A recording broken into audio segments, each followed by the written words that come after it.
Hello, hello friends. Today I am taking this very basic class for a beginner arthroscopist.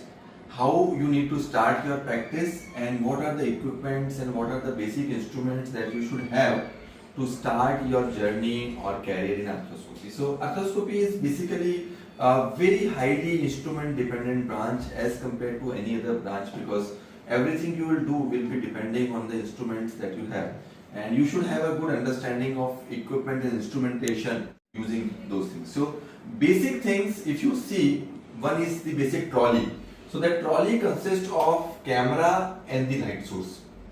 Now this is a thing which may be available at many corporate or multi-specialty hospitals, and you might not need to purchase them always, but still it is better to have a gross understanding about the camera and the light source and the specifications.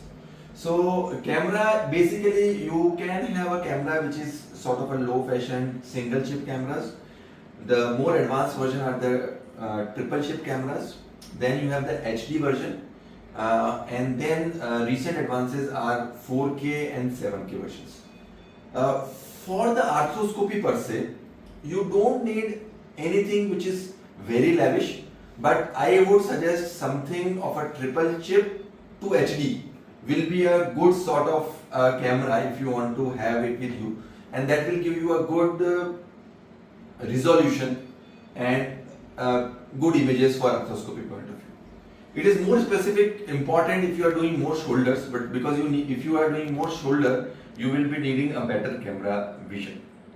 Now, what are the good camera systems which are available? So you have an option of good systems which are in Striker. So if you are thinking about Striker, you can go about the initial versions were 1188, 1288, 1488, 1588 and 1688. So right now what Striker is marketing is 1688, and that is equivalent to 4K. It's quite expensive, and if you get some older versions like 1488 or 1288 also, they will give you a good resolution. So if you want to have an economic shortage, you can go with 1288 or 1488 also, then they will be reasonable good resolution. If you are thinking about Smith & Nephew, so they have an older system which is called as a Gen XT, and which is now revised to lens, which we have, and this is an HD system, and it is now you have a higher version of lens 4K. Again, a very good system. Lens has got a very good resolution. You can have a very good resolution with that. Similar systems are now available with Arthroscopic. Then if you are doing something in multi-specialties, you will have an Image1 system from stores. That is also a very good system, and Image1 is again an HD system. And then they have a 4K system also. So Olympus is a good system, so anything is good. So this is about camera. But if you want to have something handy and something which is transportable, then stores here is an advantage. So you can have a store single chip camera or a triple chip camera, which is a handy system. You can take it in your bag, go about more robust. Because if you want to get these heavy systems and you wanted to do a place-to-place practice or a roaming practice, it will become difficult because very delicate instrument and they can break. So if you want to do a more sort of a roaming practice, then it is better to have a simple single chip or a 3-chip camera stores. That is usually sufficient. Now light source, again most of the companies will give you a light source, like if you want to have a light source of stores, light source of Smith & Nephew, Arthroscopic, whatever. But the important thing is, if you are in cost constraint, you don't have to spend a lot on light source. Even a regular light source which is made by a local company will give a very good resolution. So if you use supposedly a Striker system and you use a local light source, and if you use a Striker light source, the difference will not be much. So you can use a standard local light source. Now the light source nowadays are two types. One is a LED and xenon. So I would recommend an LED light source. Why LED? Because xenon is basically a thermal energy producing light source, And if you use xenon light source for a higher duration of time at a high exposure, it can have a negative effect on your light cables. Okay, so xenon I would not recommend. It's a costlier one, but this is more useful in cases of abdominal surgeries. For scopy, LED light source is usually sufficient and they will give you a good resolution. By and large, LED light source are good and you don't need to spend a lot on light source per se. Okay, any questions so far? For camera and light source. Okay, 3D cameras are also available, but again, it is not very much accepted in arthroscopy. It's again more of role in abdominal surgeries. So basically in 3D they have 0 degree double barrel scopes. So you will have a 3D vision. So again not in scopy. So 3D is not for us. Basically. So standard I would recommend an HD for today, up to a 4K. If you are not constrained in economics, you can have a 4K scope, or you can have an HD scope at least. So you will HD camera system. So that will usually make your things easy. Okay. Then comes the shaver. So shaver is your specific system. So most of the multi-specialty hospitals or corporate hospitals where other specialties were, they will not have a shaver. So again you can have shavers of different company, but you need to have a shaver system which has got a good RPM. So the good shaver systems are again Striker, which has got the core console, very good RPM, very good function. Then you have the Smith and Nephew system, that is also very good. Then you have Arthroscopic system, that is also very good. So anything which is more suitable in your local area, provides good service, you can have a shaver. But this is one thing that you should have with you also. So sometimes if you are working in multi-specialties, you may have camera light source available and you may have to purchase shaver on the floor. So that is one thing. Then again, radio frequency will be rarely available in hospitals. So radio frequency is basically a cautery which is can be used in water. So it's an underwater cautery also, but some people call it. But the mechanism of action is different because it secretes the radio frequency waves and it sort of coagulates the tissue. So it controls the bleeding. So very important if you want to do shoulder. If you want to do knee, you can still spare it. But if you want to do shoulder scopy, specifically you want to do rotator cuffs, then this is a must. You cannot do without an RF. So RF again, usually the three good systems are from, that is vapor system from Johnson, Debbie Johnson. Then you have an Arthroscopic system from Smith and Nephew, and the third one is from Arthroscopic. So these are the three main RF systems which are available in the market. And then you have a probe. So if you are talking about vapor system, it has two types, for 50 degrees and 90 degrees. So the probe, the angle of the probe is different, and the energy it secretes on the top is different. So again, you can have different types of probe, the 50 degree, 90 degree, and then you have a curved probe, which is a cutting probe. So it's a hook probe, which is called. So this hook probe is very good if you want to do a abrasive capsulitis release or something release you want to do. So then you can have a curved probe. Okay. And then comes the arthroscope. Again, this is something that you would need to purchase most of the times. It is recommended that surgeon should carry his own or her scope unless it is provided by the hospital. So again, scope, usually the scope sizes that we need is 4 millimeters, and the options that you have is 0, 30, 45 and 70. So only which scope we are using in our practice? 4 mm is the standard scope that we use for shoulder and knee, but which degree? 70. No. 30. Yes, so 30 degree is the most commonly used scope. Why? Why you don't use a 0 degree scope? Why do you don't use a 70 degree scope? More common. We use it occasionally, but not as a common scope. So the surface that we are working on. So the advantage is 0 degree will have a end on vision. So this is a 0 degree scope. This will see this straight vision. So if you have observed, so if you turn the scope like this, you change the vision. So in 30 degrees, the vision is like this,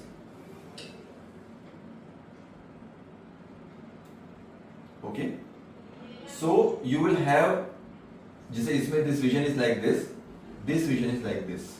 You have a broader vision. So by turning this area, you will have a broader area of coverage. ठीक है? So by rotating the light source, you can see more place. So if you put a scope at one place, you will be able to see a broader area just by rotating the light source cable. So that is the advantage of 30 degrees. Okay. So then 70 degree will have more area of vision. But so the center part of the black spot. So center point will be blank. So 70 degree scope mein what will happen is if you use a 70 degree scope like this, so it will see here, and if you turn it, it will see here. So there will be a center blind spot. So the vision is more, but you will not be able to see in the center. जो end on view आपको 0 degree मिलता है, वो इसमें आपको नहीं मिलेगा. So that is why 70 degree scope is not popular, because that will confuse you if you use it on a regular patient. So if you see that, because you will not be able to see in the front. Okay. So that is why 70 degree scope is not popular. So where do you use it? So shoulder. Shoulder में rarely we use it where? Mainly it's for hip. You can use it for subscap in shoulder. The best indication for hip, because hip you have a very tight space. So this is your hip, and this is your acetabular. So you are going in like this, okay? And you need to see in this area. So if you don't have a 70 degree scope, you will not have vision in here, because very tight space you are going in, and then you have to see in the center. So very tight space, you need to move into the corners or the tight spaces. So that for that 70 degrees is very important. So hip scopy, central compartment specifically, we use a 70 degrees. 70 degrees. Okay. A new addition to this is 45 degrees. It is again a good scope, not much of a blind spot. It has a center blind point basically, and more wider vision than 30 degrees. So nowadays 45 degree scope is also becoming popular. You can use it in some cases, but the most of the time, if you ask me one scope, I don't want to purchase only one scope, so then it is 4 mm 30 degrees. One scope, most of your surgeries, routine knee, shoulder scope is you will be able to do. Now scope, again you can have many companies, so you can have options of like scopes mold. The main scope is basically scopes were invented in Germany, and still Germans are the pioneers in scopes. So you will have mostly German companies who are there, but if you want to have good MNC scopes, then you can have Strikers, within a few Arthrex, and for German specifically you can have Stores, Schollys, and a few other Olympus. Olympus is Japanese, but basically these are more the. So scope, the most important thing is handling, because this is the most delicate part of your system. I would recommend that if you have a scope, if you purchase a scope of your own, at least in the initial period you should take care of scope yourself, because this is one thing which is very breakable. It will break and it will get high maintenance as compared to any other of your instruments, because it's a very delicate, it's basically a very delicate thing. So if it falls down, it will break. Suppose if you are doing scopy and some instrument shaver touches the tip, it will break. So very delicate. So take care of your scope. That is very important. The important things is the scope is made up of lenses. So what is important is that there is a lens on the tip. There is a lens which is there into this thing, and then there is a lens here. So multiple lenses. So it's a very delicate sort of a thing. If this lens is damaged, this lens is damaged, this lens is damaged, one lens is damaged, the system is gone, and it is not repairable. Most of the times, if the scope is gone, it is not repairable. You don't have many options or many experts who can repair scopes. So this is one thing you should handle with a very delicate care. Okay, any questions so far? Sir, shaver system, we have the shavers available, the shaver blade we use, different companies. Yes. Like and sometimes the cost is problem for like arthritis blade only if you have arthritis shaver system. So all these blades are specific to the the system console per se. So striker blades will fit into striker blades, Smith and Nephew will blade into Smith and Nephew system, Arthrex will fit into Arthrex. So that is why you should have a system which the service is good and they will give you a better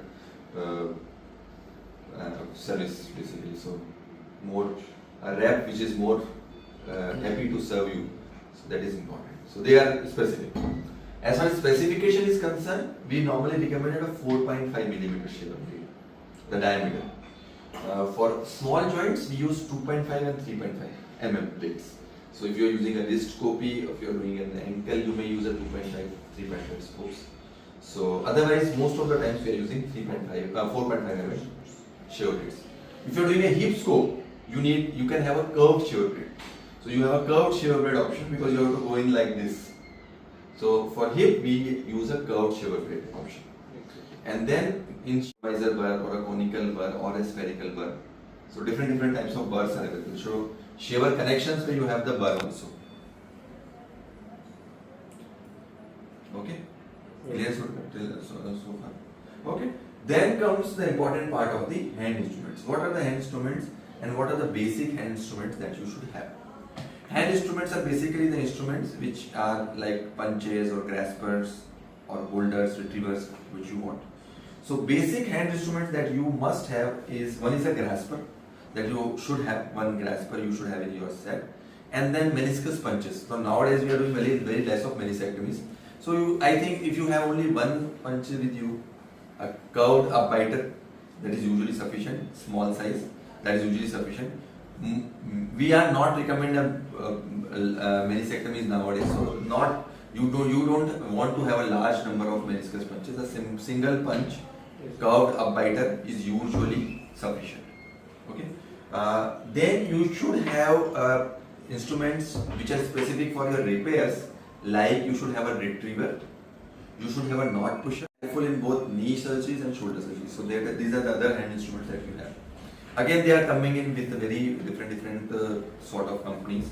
All companies have it, and you have, it depends on which company you are more comfortable with. So that you can have hand instruments from that particular company. Now, special instruments are like suture passing instruments. So if you are using like instruments like penetrators, sixters, retrievers, and then you can have the antegrade suture passing. So you can have antegrade and retrograde suture passing. Antegrade is you put it, grab it, the tissue, and then fire a needle. So you have like a scorpion from Arthrix, and it's a knee version like a knee scorpion, a smaller version. Same, Smith and Nephew has a first pass and a mini first pass, and almost all companies have, like Stryker has it, Nephew has it, whatever. So that is one type of passing, and the other is the other direction. So the retrograde suture passer. So you can have penetrators, sixters, bird beaks. So these are different instruments which you penetrate and pass suture and come out. So these are the other special instruments that you have, more useful in shoulder, but also now useful in knee because we are doing a lot of meniscus repairs with that. So knee scorpion is one of these instruments which is very useful. Okay. And then comes your set, basic set, like an ACL set. Now ACL set, you don't need to spend a lot of it because the indigenously built sets are almost the same as the imported sets. So if you don't need, you can have a standard set, Arthroscopic or something like that. It's a good set. You have all the reamers, all the jigs and everything. So with this set, you need one ACL set. So the ACL set will consist of the jig. With all the attachments, you need to have a femur, tibia, and you need to have one offset. Then you need to have bead pins and different size of reamers, and then you have microfracture alls in the set, and different size of like other instruments like passing instruments, pointers, and things like that. So basic set, you can have a indigenous set that is usually sufficient. No need to spend a lot on the set like imported set. Anything else so far? For shoulder, again you need to have one set for shoulder dedicated, which includes the retrograde suture passing instruments, scorpion or a first pass, something like that, and knot pushers, retrievers, things like messenger rod. And for with scope, that is also important. Every scope has its dedicated sheath. So if you are using a Smith and Nephew scope, you need to have a Smith and Nephew trocar. So dedicated, every company has its dedicated sheath. So that is also important. So usually there are 3 to 4 versions. So one is a Smith and Nephew type. So you have a Smith and Nephew. Then Striker has its own. Then Arthros has its own. And then many scopes are compatible with Storz sheath.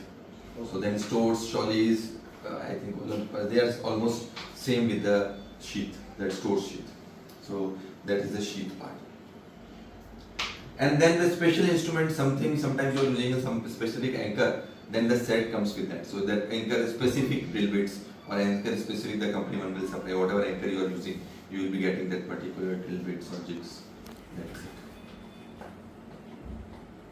I think we are done. Yes.